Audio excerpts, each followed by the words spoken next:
अस्सलाम वालेकुम। दुरूद शरीफ पढ़ना।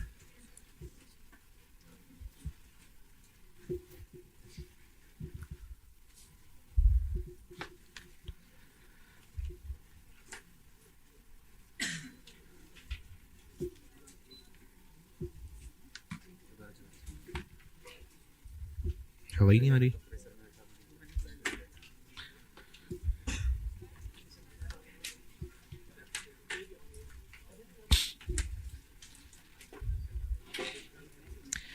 हाँ जी, एक सवाल कहा था आपको करने को। स्प्रिंग 23।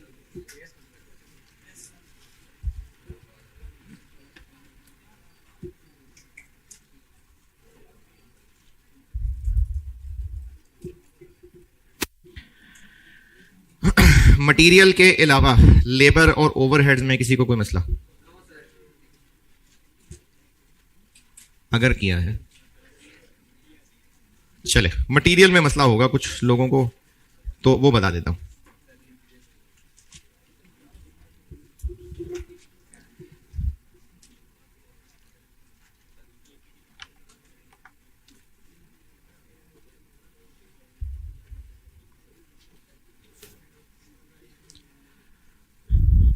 पहले बैच में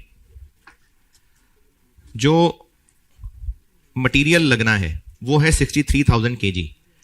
और जब आपको किसी भी बैच या बेशक यूनिट की कॉस्ट में मटेरियल लिखा नजर आ रहा है तो उतने रुपए का मटेरियल मशीन में डलना है या लॉस के बाद कट कटा के इतना रह जाना है, यानी इनपुट की फिगर होती है। तो जो 63,000 kg है ये इनपुट है पहले बैच का।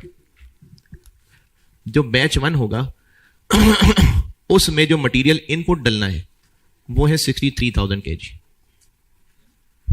और पॉइंट नंबर 2 पढ़ रहा हूं। Raw material consumption includes wastage which is 5% of actual raw material to form part of the product. अब ये जो इतनी मुश्किल सी अंग्रेजी है, इस शेर में शायर ये कहना चाह रहा है कि जो मटेरियल प्रोडक्ट का हिस्सा बनेगा, यानी प्रोडक्ट में जितना किलो रह जाएगा उसका 5% लॉस है। तो लॉस 5% ऑफ ये, इसका 5%। और ये पहले भी कुछ 2 दफा किया हुआ है प्रोसेस कॉस्टिंग में, ये पता है ये नहीं पता। तो 63,000 minus 0.05x is equal to x 60,000। तो लॉस हो गया फिर 3,000 kg। ये पहले बैच में होगा। ये मैंने पॉइंट नंबर 2 का पहला सेंटेंस समझाया है। इस पे एतराज तकलीफ है तो बताएं। उसके बाद हर अगले बैच में लॉस 10% इंप्रूव हो जाएगा, कम हो जाएगा। तो पहले ही 5 है तो 10 कम हो गए तो -5 चला जाएगा है? जो वेस्टेज है वो वेस्टेज 10% कम होती जाएगी। तो 5% 10% कम होकर -5 नहीं चला जाएगा। 3,000 किलो वेस्ट होना है पहले बैच में, ये अगली दफा 2700 किलो वेस्ट होगा। ये इस सेंटेंस का मतलब है। तो जब प्रोडक्शन का लॉस रिवाइज हो रहा होता है तो हम इस खुशी में प्रोडक्ट भारी करके बेचना शुरू कर देते हैं। नहीं, इनपुट चेंज हो जाता है। तो बैच 1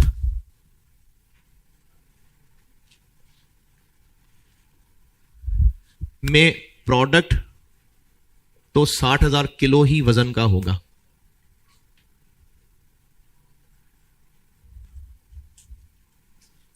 लेकिन जो लॉस है वो पहले बैच में तो 3,000 है।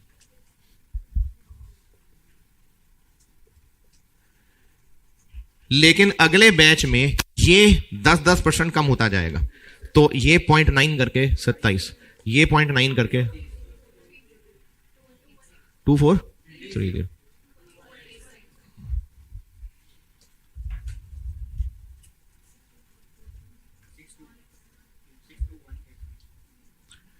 ये मटेरियल के इनपुट, और 1 किलो कितने रुपए का होता है? 600। तो उसको 600 से मल्टीप्लाई करेंगे तो हर बैच की मटेरियल कॉस्ट आ जाएगी। ये इस पॉइंट 2 की अंग्रेजी का मतलब। जी, और आप बताएं इसमें जो पूछना है। बारिश हो रही है भाई?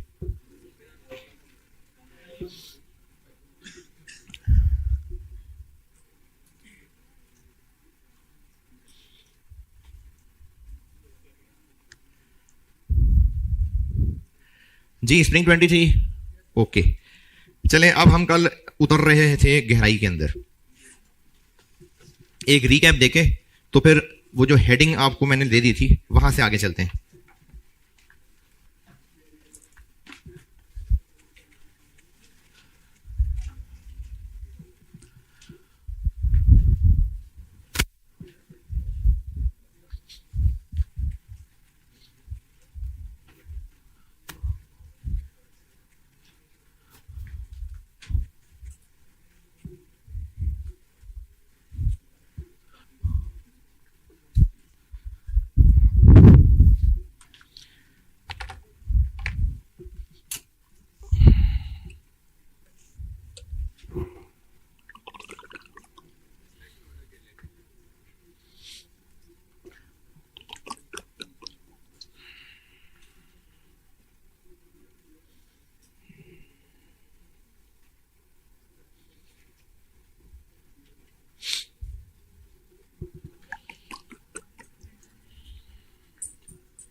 अच्छा, ये हेडिंग मैंने दी हुई है, वैसे ही बस दोबारा लिख रहा हूं, वरना कल ये हेडिंग दे चुका हूं मैं।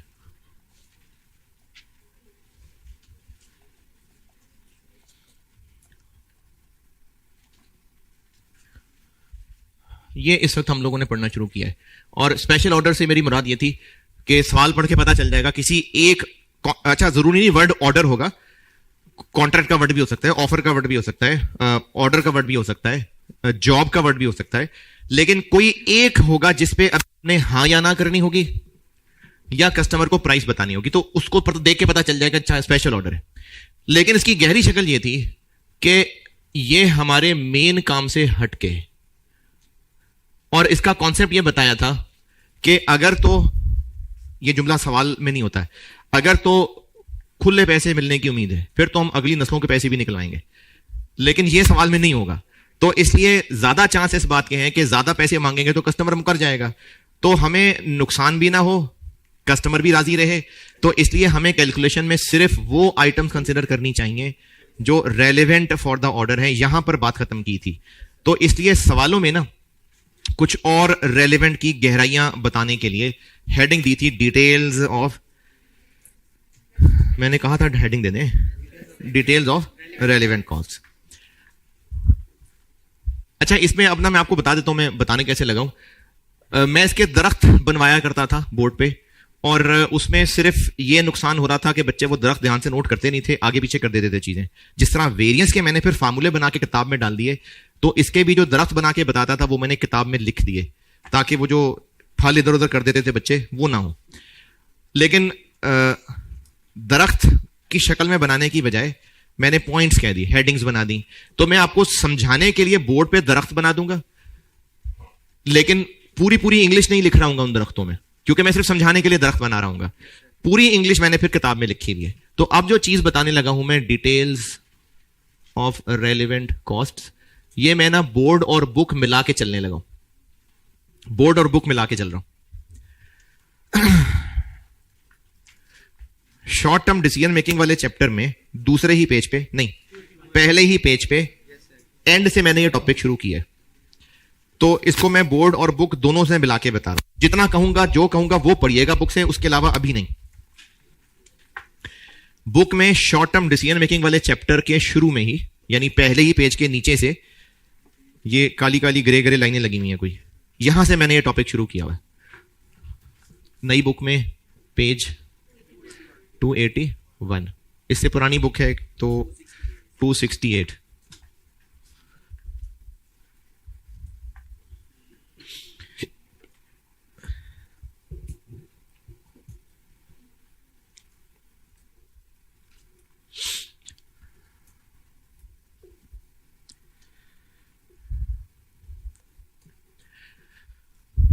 मैं ना एक मिसाल को बेस बना के सारी डिस्कशन करता हूं, और जब इस मिसाल से डिफरेंट कुछ बताना होगा तो फिर कह भी दूंगा कि मैं इससे एक डिफरेंट मिसाल की बात कर रहा हूं। तो एक बेस एग्जांपल ले लेता हूं, उसके रेफरेंस से मैं सारे ये नोट्स पढ़ाऊंगा आपको। एक बेस एग्जांपल ले रहा हूं।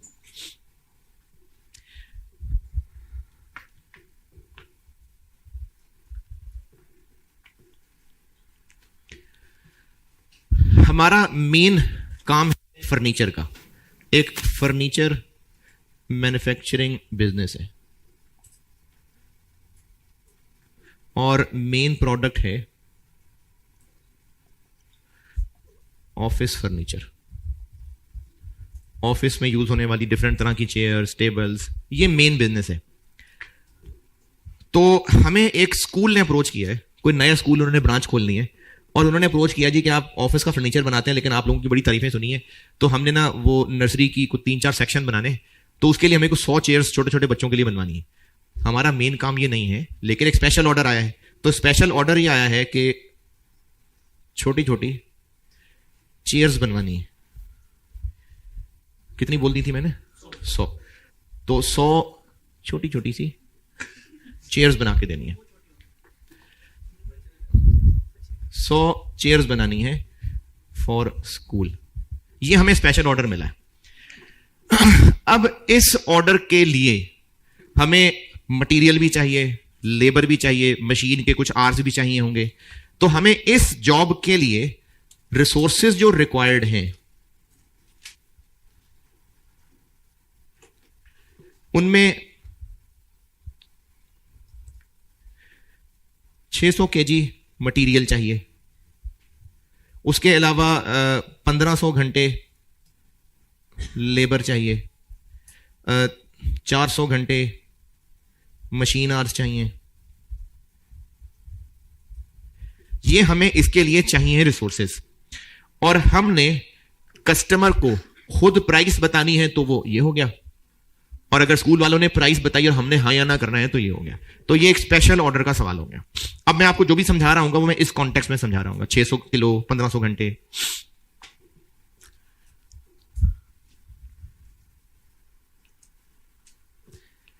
अच्छा, अब मैं बार बार लिख तो नहीं रहा हूं, लेकिन जबानी में इन फिगर्स का रेफरेंस दे रहा हूं। तो ये फिगर्स यहां तक लिख लें, तो मैं आपको फिर चूंकि दरख्त भी बनाने होंगे तो चलिए फिर मैं स्क्रीन पे नहीं बोल रहा हूं, दिखा रहा हूँ, मैं फिर जबानी बता रहा हूँ। दरख्त बोर्ड पे बना के समझाऊंगा और फिर आपको कहूंगा कि फलाने पेज पे फलानी चीज पढ़ लें।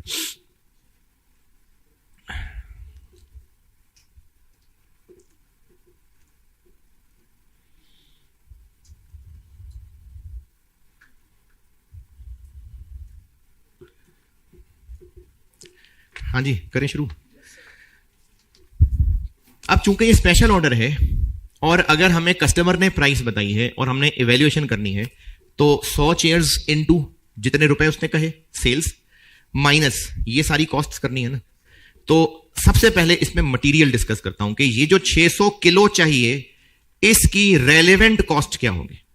तो मैं आपको अब रेलेवेंट कॉस्ट की डिटेल्स में लेके जा रहा हूं और पहले हम लोग बात करने लगे हैं डायरेक्ट मटेरियल।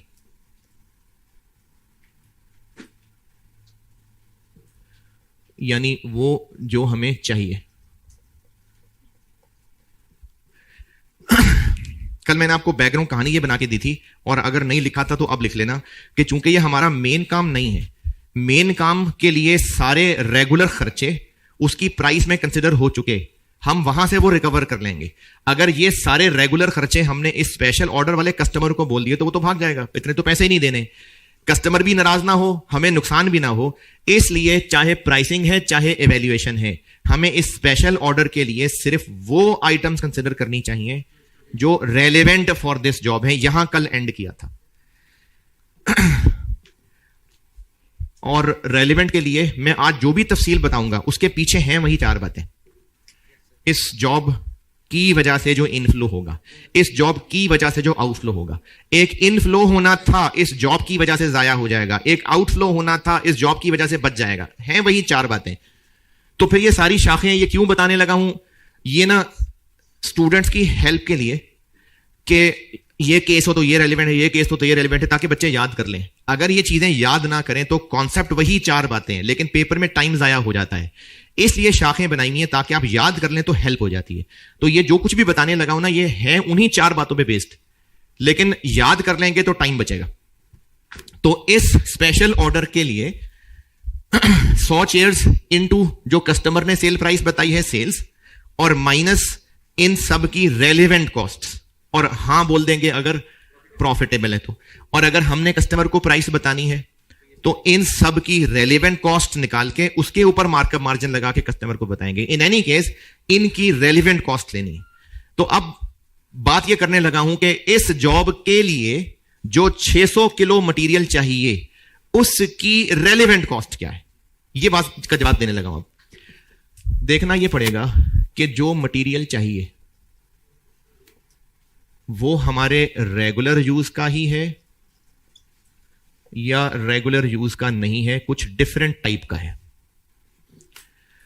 अच्छा, अगर ये शाखें ना बनानी हो ना तो मैंने अंग्रेजी सारी लिखी हुई है, शाखों में मैं इंग्लिश कंप्लीट नहीं लिख रहा हूं। यानी बोर्ड अगर नोट भी करना है किसी ने तो ये किताब की लिखी हुई की कंप्लीट रिप्लेसमेंट नहीं है। मैं यहां सिर्फ टू दी पॉइंट वर्ड्स लिख रहा हूं, पूरी कंप्लीट अंग्रेजी नहीं लिख रहा हूं।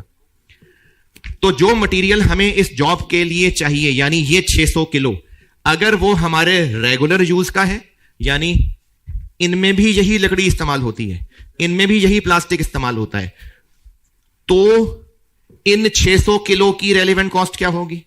और अगर यह मटेरियल हमारे रेगुलर यूज का नहीं है तो इन 600 किलो की रेलेवेंट कॉस्ट क्या होगी।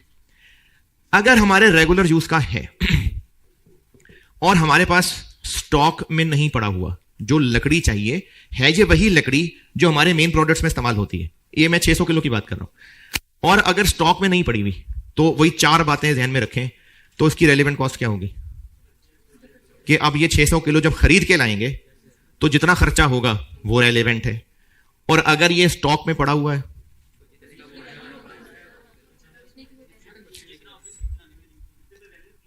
अगर ये स्टॉक में पड़ा हुआ है तो हम इस स्टॉक में पड़े हुए वाले को इस्तेमाल कर लेंगे, तो जितने का खरीदा था ये रेलेवेंट है, था कभी रेलेवेंट नहीं होता। ये बात पता नहीं मैंने इस क्लास में मिसाल दी थी कि नहीं, कि अगर हम किसी मोड़ पे आए हैं, अब यहां तो लेफ्ट होना है या राइट होना है, ये फैसला करने के लिए पीछे गुजर के कहां से आए हैं, ये बात रेलेवेंट है। तो पास्ट रेलेवेंट नहीं होता, पास्ट रेलेवेंट नहीं होता, रेलेवेंट होता है फ्यूचर, कि यहां जाएंगे या यहां जाएंगे, पास्ट रेलेवेंट नहीं होता। तो वो 600 किलो जो हमें इसके लिए चाहिए, अगर ये है भी वही जो हमारे रेगुलर यूज का है और स्टॉक में भी पड़ा हुआ है, तो जितने का खरीदा था वो रेलेवेंट है नहीं है। हमारे पास पड़ा हुआ है तो क्यों पड़ा हुआ है, क्योंकि हमने रखना होता है, हमें चाहिए होता है। अगर इस जॉब के लिए यूज कर लिया तो लाके रखना पड़ेगा। क्यों लाके रखना पड़ेगा, तो इस पड़े हुए को ही बेशक हम फिजिकली यूज कर रहे होंगे, लेकिन इसकी वजह से आउटफ्लो क्या होगा, जो नया लाके रखना पड़ेगा। तो चाहे स्टॉक में है चाहे नहीं है, रेलेवेंट कॉस्ट क्या हुई, अब नया लाएंगे तो कितने का मिलेगा। तो चाहे ये स्टॉक में है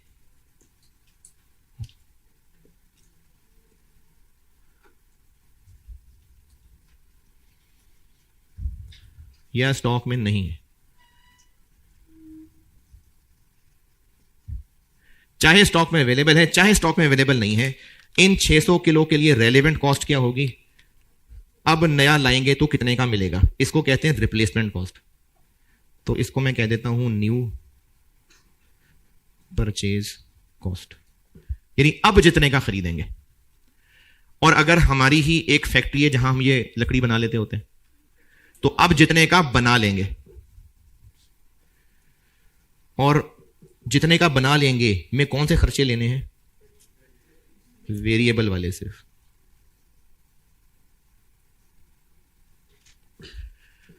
दोबारा, हमें इस जॉब के लिए जो मटेरियल चाहिए अगर हमारे रेगुलर यूज का है, तो चाहे स्टॉक में पड़ा हो चाहे ना पड़ा हो, रेलेवेंट कॉस्ट क्या होगी कि इसकी वजह से एक्स्ट्रा आउटफ्लो क्या होगा, तो वही होगा जो नया खरीद के लाना पड़ेगा। अगर स्टॉक में नहीं है तो फिर तो खरीद के लाना ही होगा, और अगर स्टॉक में है तो इसलिए है क्योंकि हमने रखना होता है, इन्वेंट्री लेवल मेंटेन करने होते हैं। अगर इस जॉब पे यूज कर दिया फिर भी और ही लाना पड़ेगा, तो इन एनी केस जो अब नया खर्चा होगा वो रेलेवेंट है।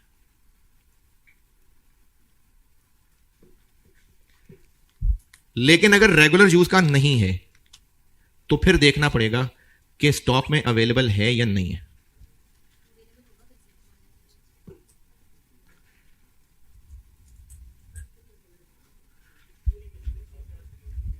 क्या जी? सिर्फ वेरिएबल क्यों ले रहे हैं, ये पूछ रहे हो? क्योंकि उस फैक्ट्री की फिक्स कॉस्ट तो होनी है ना, इस जॉब की वजह से तो यही एक्स्ट्रा पड़ेगा। हम इस जॉब की वजह से अपनी फैक्ट्री को कहेंगे इतनी और बना दो भाई, तो वो और बना देंगे, तो और बनाने पे तो वेरिएबल खर्चा ही आएगा ना, तो इसलिए सिर्फ वेरिएबल वाला खर्चा।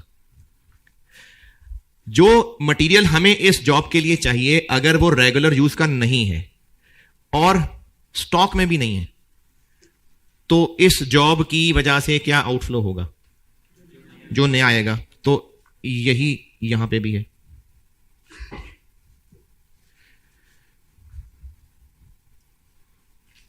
ये यहां पे भी है। इसका जवाब भी यही है। यानी अगर मैं इसको समराइज करूं तो जो हमें मटेरियल चाहिए वो रेगुलर यूज का है, चाहे स्टॉक में हो चाहे ना हो, तो ये रेलेवेंट कॉस्ट है।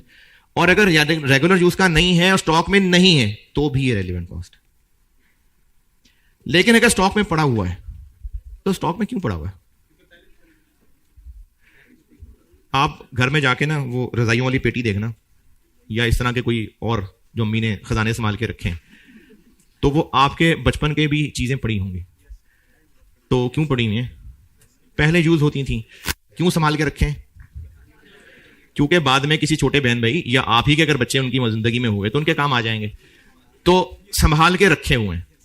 तो अवेलेबल इन स्टॉक या तो पहले रेगुलर यूज होता था इसलिए अब बचा पड़ा है, या पहले ही भी इस तरह का कभी कोई ऑर्डर आया हो शायद, तब इन एनी केस बस बचा हुआ। तो रेगुलर यूज का मटेरियल नहीं है लेकिन स्टॉक में पड़ा हुआ है, तो फिर इसकी रेलेवेंट कॉस्ट क्या होगी? कितने का खरीदा था? कितने का खरीदा था? वो क्यों नहीं रेलिवेंट? क्योंकि था नहीं होता रेलिवेंट, तो पास्ट रेलिवेंट नहीं है, तो फिर रेलिवेंट कॉस्ट क्या होगी?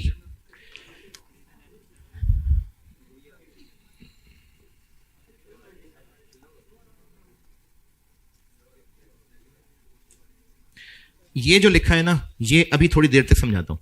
ये मैंने भी लिखा है लेकिन समझाऊंगा अभी थोड़ी देर तक।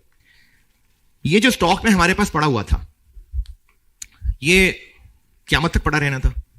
अब अम्मी बन के नहीं, अब बिजनेस बन के सोचना है। अम्मी ने तो रखना था क़यामत तक, लेकिन अब बिजनेस बन के सोचें। तो ये हमारे पास जो पड़ा हुआ है, ये पड़ा ही रहना था? नहीं, इसका कुछ तो सोचा ही था। अच्छा, जो सोचा था कुछ अच्छा ही सोचा होगा, और अगर मल्टीपल ऑप्शंस थी तो जो बेस्ट वाला है वो सोचा होगा। मिसाल के तौर पे हमने सोचा होगा कि इसको ना बेच देंगे, कबाड़िए को बेच देंगे, वो हमने सोच के रखा हुआ था। अगर इस जॉब को हां बोल दिया तो वो जो हमने कबाड़िए को बेचना था वो अब नहीं बेच सकेंगे। इनफ्लो आना था, इस जॉब की वजह से नहीं आ सकेगा, तो वो कुर्बानी रेलिवेंट, और उस कुर्बानी को कहते हैं। ये वाली बात थोड़ी देर तक समझाता हूं, अभी आप इसको इग्नोर करके सिर्फ इसको समझें।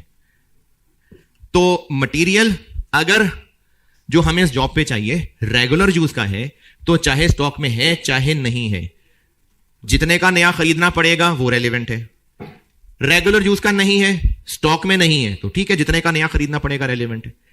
लेकिन अगर स्टॉक में है तो क्या रेलेवेंट है? Opportunity cost. क्यों? क्योंकि एक इनफ्लो होने वाला था, इस जॉब की वजह से नहीं हो सकेगा। क्यों नहीं हो सकेगा? क्योंकि हम यूज कर लेंगे, तो वो जो कुर्बानी देनी पड़ेगी वो रेलेवेंट कॉस्ट। अच्छा, अब ये जो कुर्बानी है ना, ये आपसे सवालों में टेस्ट हो सकती है कि हमारे पास मल्टीपल ऑप्शंस थी, तो हमने कुर्बानी किसको लेना है? जो उन सब में से बेस्ट थी। अब वो मल्टीपल ऑप्शंस 3 हैं, जिनमें से 2 अभी समझा सकता हूं, एक लेबर पढ़ाने के बाद समझा सकता हूं।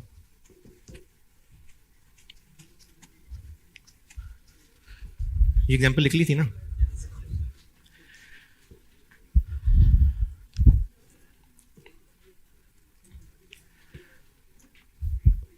अच्छा, ये तो मैंने शाखें बनाई हैं, इसी तरह लेबर वगैरह में भी शाखें बना के समझाऊंगा। लेकिन ये जो बात समझाने लगा हूं, ये मैं किताब से ही पढ़ाऊंगा, यहां सिर्फ एग्जाम्पल से समझा रहा हूं बस। हमारे पास ये जो 600 किलो है, ये जो इसके लिए चाहिए वो रेगुलर वाला नहीं है, और स्टॉक में पड़ा हुआ था, तो हमने इसके लिए फिर कुछ और हल सोचा होगा। एक हल यह था कि हम इसको बेच दें, तो हमें क्या मिलने वाला था? पैसे। कितने? जितने का बेचना था माइनस ये कितने का खरीदा था, तो प्रॉफिट। नहीं, मिलने क्या वाला था? एनआरवी। ये मिलने वाला था एनआरवी ना, सेल इतने का करना था माइनस इतना खर्चा होना था, तो एनआरवी मिलने वाली थी। मिसाल के तौर पे 100 रुपए पर किलो। तो अगर हम ये 600 किलो बेच देते तो कितने रुपए मिलने वाले हैं? 60,000 मिलने वाले थे। लेकिन हमारे पास ना एक और हल भी था। अच्छा, पता नहीं टेक्निकली सही है कि नहीं, अगर आप में कोई टेक्निकल बंदा यहां बैठा हुआ है तो गलतियां ना निकालना, बस एम ही बना रहा हूं मिसाल।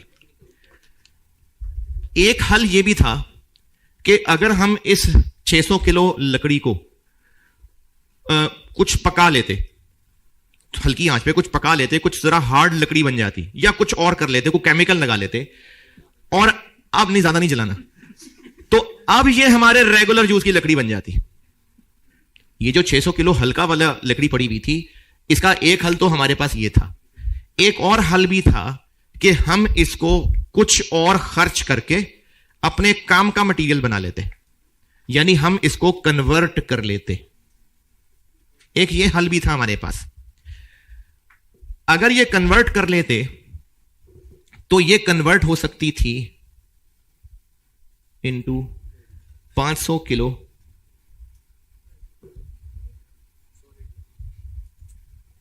अच्छे मटेरियल में, जो हमारा रेगुलर वाला है। ये 600 किलो लकड़ी या प्लास्टिक जो भी है, वो 500 किलो अच्छे मटेरियल में कन्वर्ट हो सकता था, और इस पे हमें 12,000 रुपए खर्च हो जाने थे।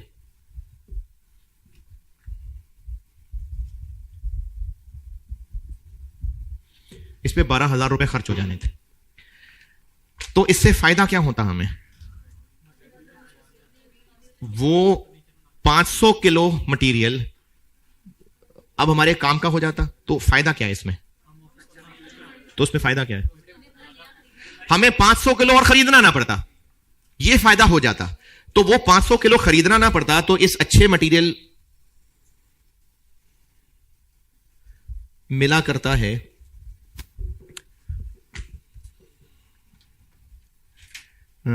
140 रुपए केजी का।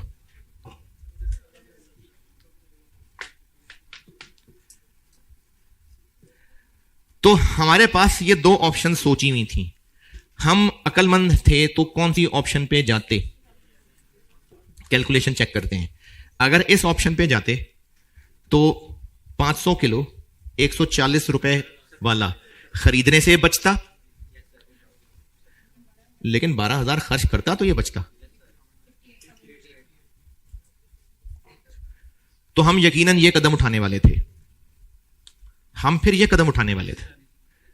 अच्छा, अगर सवाल वाला ये कह देता है ना कि हमने डिसाइड कर लिया था कि हमने इसी पे ही जाना था, तो फिर ये है। लेकिन अगर ऐसा कुछ नहीं कहा, जो कि नहीं कहा होता, तो हम यकीनन क्या करने वाले थे? तो इसको हम यहां इन 600 किलो की रेलेवेंट कॉस्ट लेंगे। अपॉर्चुनिटी कॉस्ट है, जो हमने अच्छा सोचा हुआ था उसकी कुर्बानी देनी पड़ेगी। तो अगर मल्टीपल चीजें सोची हुई थी, तो जो उनमें से सबसे ज्यादा बेहतर था उसको हम इस मटेरियल की रेलेवेंट कॉस्ट कहेंगे।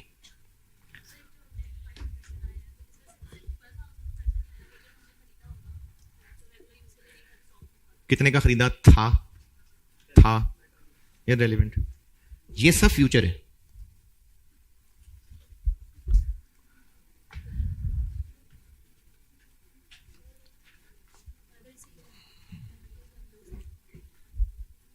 नहीं, हमने जो भी सोचा हुआ था तो वो अच्छा ही सोचा हुआ था ना। अगर इसको 500 किलो कन्वर्ट करने में 1.5 लाख रुपए लग जाने थे, तो फिर हमने क्यों करना था ऐसा? फिर तो उन्हें सोचा ही नहीं होना था ना। तो हमें कोई फायदा होता था, तुमने सोचा हुआ था। तो जितने हल सोचे हुए थे उनमें से हाईएस्ट वाले को अपनी अपॉर्चुनिटी कॉस्ट लेंगे। अच्छा, ये बस छोटी सी एक बात रहेगी, वो बता दूं तो फिर आपको मैं किताब से पढ़ाता हूं। अगर सवाल वाले ने कह दिया कि हमने डिसाइड कर लिया था कि इसके साथ हम यही सलूक करने वाले थे, तो फिर ये छोड़ देंगे, यही अपॉर्चुनिटी।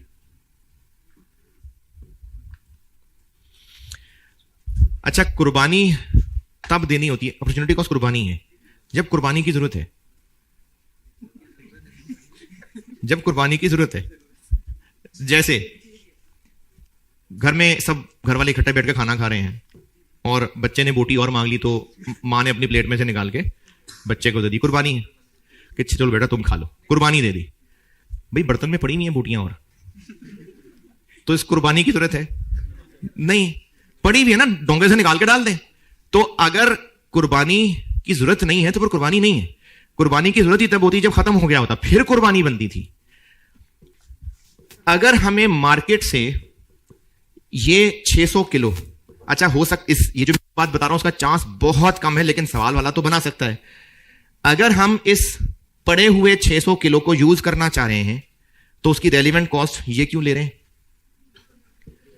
कि उससे हमने ये इनफ्लो लेने का फैसला कर लिया हुआ था, अगर यूज किया तो वो कुर्बान करना पड़ेगा। अगर ये 600 किलो कहीं से हमें 50,000 का मिल रहा है तो 50,000 का खरीद लाएं या 60,000 की कुर्बानी दें? फिर खरीद रहे हैं 50,000 का, ये मतलब है इस बात का कि कुर्बानी देने की जरूरत नहीं है अगर सस्ता मिल रहा है तो। अगर सस्ता मिल रहा है तो फिर कुर्बानी की जरूरत नहीं है, फिर ये 50,000 रुपए रेलिवेंट कॉस्ट होगी। तो ये मैंने अब आपको मटेरियल की बात पूरी कर दी। बुक में पहले पेज के एंड से लेके अगले पेज के शुरू में जो डब्बा बनाया हुआ है ये सारा पढ़ लें, लेकिन जो अपॉर्चुनिटी कॉस्ट का डब्बा मिलेगा आपको उसमें से मैंने आपको पॉइंट 1 और 3 बताया है, 2 अभी नहीं बताया, वो लेबर के साथ बताऊंगा। चैप्टर में पहले पेज का एंड वाला सारा पढ़ लें और अगले पेज के शुरू में जो अपॉर्चुनिटी कॉस्ट का डब्बा बनाया हुआ है उसमें से 1 और 3 पढ़ लें, 2 अभी नहीं बताया।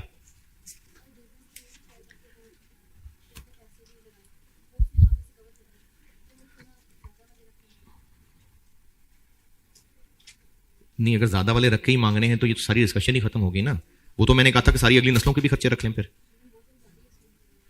नहीं, ज्यादा स्टीम तो चलो मैं आपको बताने में ज्यादा स्टीम कह रहा था ना, वरना बिजनेस ये चाह रहा है कि कस्टमर नाराज भी ना हो और हमें नुकसान भी ना हो, तो इसलिए सिर्फ रेलिवेंट फिगर्स ले रहे हैं। रेलिवेंट फिगर्स क्या है? जो इसकी वजह से वो 4 बातें होंगी। ये जो आपको सारी कहानी समझाई ये मैंने लिखी हुई है पहले पेज के एंड पे, जो काली ग्रे लाइनें हैं वो सारी पढ़ लें, वो यही लिखे हुए हैं। और अगले पेज के टॉप पर जो अपॉर्चुनिटी कॉस्ट का डब्बा बनाया हुआ है उसमें से 1 और 3 बता दिया, 2 अभी नहीं बताया, वो लेबर के साथ बताऊंगा।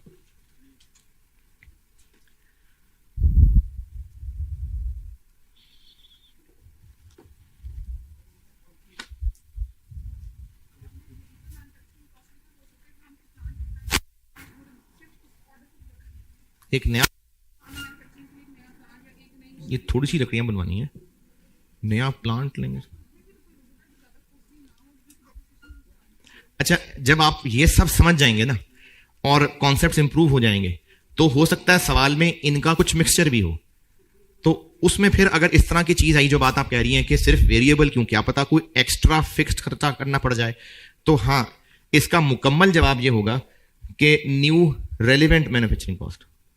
तो अगर वो ये लकड़ियां बनवाने के लिए कोई इक्विपमेंट 4 दिन किराए पे लाना पड़ा, अब है तो वो वेरिएबल नहीं, लेकिन वो भी हाँ इसके अंदर शामिल होगा। हाँ, ये जितनी अंग्रेजियां लिखी हुई है ना, या ये जो शाखें बनाई हुई हैं, ये हैं मेनली हेल्प के लिए। एग्जाम क्वेश्चन में इनके अलावा या इनका कोई मिक्सचर सिनेरियो भी बन सकता है, तो ये सिर्फ हेल्प के लिए हैं, आप इनको जरूर याद रखें। और वो जो 4 बातें बताई थी वो बेस हैं, वो स्ट्रांग होंगी, तो ये हेल्प के लिए हैं सारी बातें। क्या जगह कहां छोड़नी है बुक में? नहीं, तो मैंने तो आपको ये एक मिसाल बनाई है ना, मैंने तो वो लिख के भी नहीं दिया, यहां लिखा हुआ तो किताब से रिलेट किया है बस। मैंने सिर्फ अभी एक मिसाल, ये मैंने सिर्फ एक मिसाल बनाई है, दरख्त तो नहीं बनाए।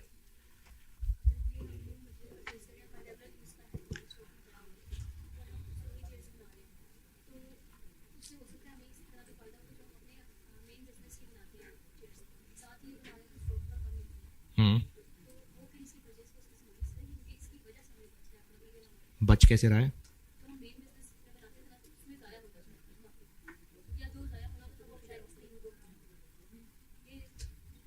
मटेरियल स्टोर में पड़ा हुआ है तो वो जाया हो जाना था।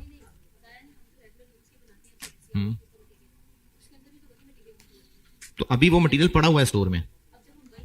हाँ, मटेरियल क्यों कम यूज होगा? बल्क में खरीद रहे होंगे कि बना रहे होंगे? अच्छा, इसके लिए हमने सारी कैलकुलेशन करके देख ली, हमें 600 किलो चाहिए। अब उस 600 किलो की बात हो रही है कि वो 600 किलो स्टोर में पड़ा हुआ है कि नहीं पड़ा हुआ है। अगर कम लगना है तो वो 600 किलो वो कम ही है। हाँ जी, कुछ आधा पेज पढ़ने को कहा था। अच्छा, अब आप कुछ पेजेस और पलटें और जहां ये चैप्टर खत्म हो जाए तो इलस्ट्रेशंस होंगी, तो 2 पेजेस पलट के ही आगे। इनमें से इलस्ट्रेशन 2 पढ़ लें, मैं करता हूं बोर्ड पे। इलस्ट्रेशन 2 पढ़ लीजिए, मैं बोर्ड पे करता हूं।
जी, पढ़ लिया तो सॉल्व करूं।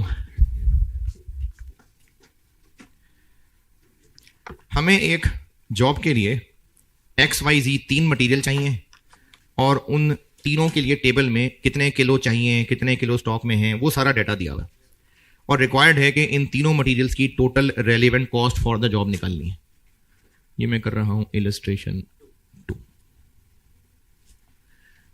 Total relevant material cost. Material X कितने किलो चाहिए? 800। 200 स्टॉक में पड़े हुए हैं, 600 नए लेने पड़ेंगे।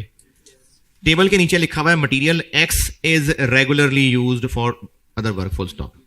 तो अब चाहे स्टॉक में है चाहे नहीं है, पूरे के पूरे 800 की रेलिवेंट कॉस्ट होगी जितने का अब खरीदेंगे। तो अब खरीदेंगे 23 रुपए का, 18400।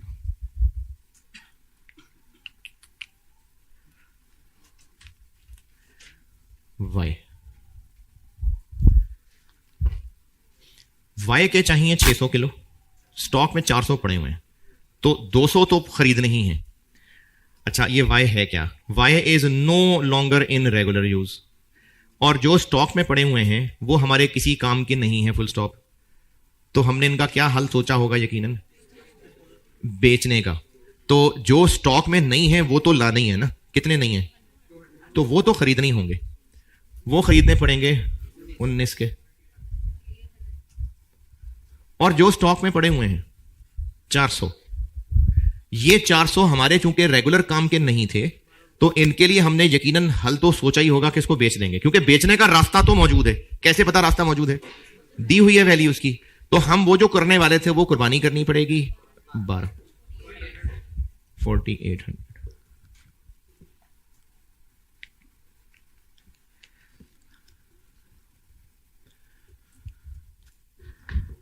जी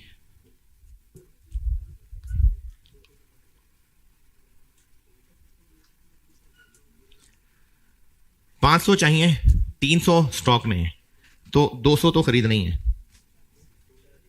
कितने का? 40, 8,000। अब रही बात उन 300 की। वो 300 material G is also no longer in use, लेकिन जो एग्जिस्टिंग है, अगर हमने इस जॉब पे यूज ना करना होता तो हमने उसके लिए हल सोचा हुआ था कि इसको हम जी में बना सकते हैं, ईच बी में कन्वर्ट कर सकते हैं, और यही फैसला कर चुके थे हम। तो फिर एक कन्वर्जन की ऑप्शन थी और एक बेचने की ऑप्शन थी। तो इन 300 के लिए, इन 300 के लिए एक ऑप्शन तो है बेचने की। कितने का बेच सकते हैं? 6,000। और दूसरी ऑप्शन है कन्वर्जन की। हमने एक बी नहीं, एक जी से 2 बी बना लेने थे। कितने बी बना लेने थे? 600 बी बना लेने थे और पैसा बचा लेना था। बी एक कितने का मिलता है? लेकिन 1 रुपए का खर्चा भी होना था, और वो 1 रुपए का खर्चा किस पे होना था? जी के 300 पे के इसके, यानी ये 1 रुपया किस हिसाब से बताया हुआ है?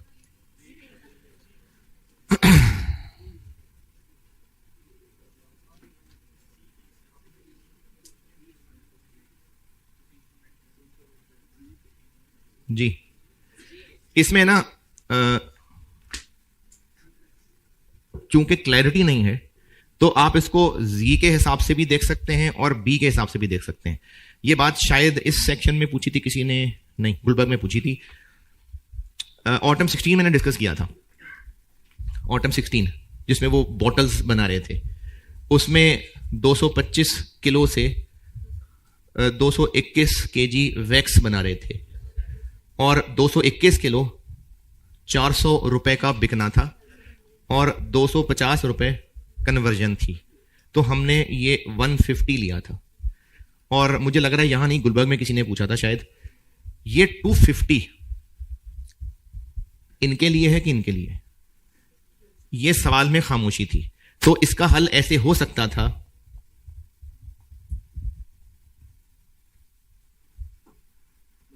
कि इसके ऊपर इनपुट के 1 किलो पे 250 रुपए लगने हैं और ये 1 किलो इतने रुपए का बिकना है। ऐसे भी कर सकते थे क्योंकि खामोशी थी, और ऐसे भी कर सकते थे। तो इस सवाल में चूंकि मैंने ही बनाया है तो मुझे पता है, मैंने टू दी पॉइंट बात लिखी थी बस। तो आप इसमें 1 रुपया पर किलो ऑफ बी भी कह सकते हैं, पर किलो ऑफ जी भी कह सकते हैं।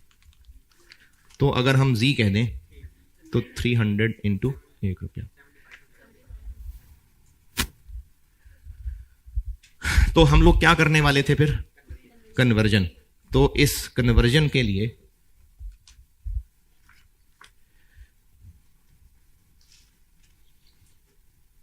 $7,500 ये टोटल मटेरियल की रेलिवेंट कॉस्ट हो गई।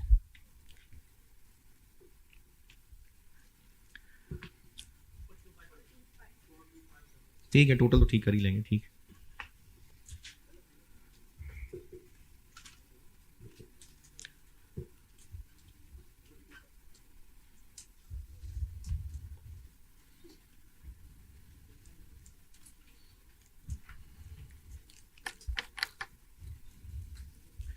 अच्छा लेबर थोड़ी लंबी कहानी है, तो ओवरहेड्स ये ऐसे ऐसे हो जाएगा। ओवरहेड बताता हूं। Material done. वेरिएबल ओवरहेड्स के लिए रेलिवेंट कॉस्ट क्या होगी? इस जॉब की वजह से जो खर्चा होगा, तो वेरिएबल ओवरहेड्स हाँ होंगे। तो हो सकता है आपको वो पर यूनिट बताए हो सकता है पर आवर बताए हो, तो वो रेलिवेंट होंगे। इन शॉर्ट अगर आपको वेरिएबल OAR दिया हुआ है तो हां वो वेरिएबल की रेलिवेंट कॉस्ट है, लेकिन अगर फिक्स्ड OAR दिया हुआ है तो वो रेलिवेंट क्यों नहीं होगा? क्योंकि फिक्स्ड OAR साल के शुरू में बजट बनाते हुए निकाला गया होगा बिजनेस के रेगुलर खर्चों के मुताबिक, तो वो तो साल के शुरू में निकाला था। तो फिक्स्ड OAR कोई रेलिवेंट चीज नहीं है, वेरिएबल OAR रेलिवेंट चीज है। लेकिन अगर इस जॉब की वजह से कुछ एक्स्ट्रा 5-10 लाख फिक्स कॉस्ट हो जाएगी तो वो रेलिवेंट है। तो पेज नंबर पहले पे थे अभी, तो दूसरे के एंड पे देखें, पेज दूसरे का एंड, ओवरहेड्स। दो बातें वेरिएबल के लिए लिखी हुई हैं, दो बातें फिक्स के लिए लिखी हुई हैं।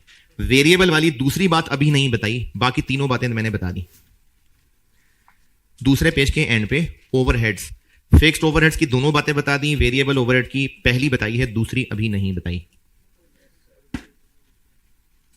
तो ओवरहेड्स की रेलेवेंट कॉस्ट डन। कल इंशाल्लाह फिर मैं ना लेबर समझाता हूं और फिर सवालों पे हाथ डालेंगे फिर। ठीक है, अल्लाह हाफिज़।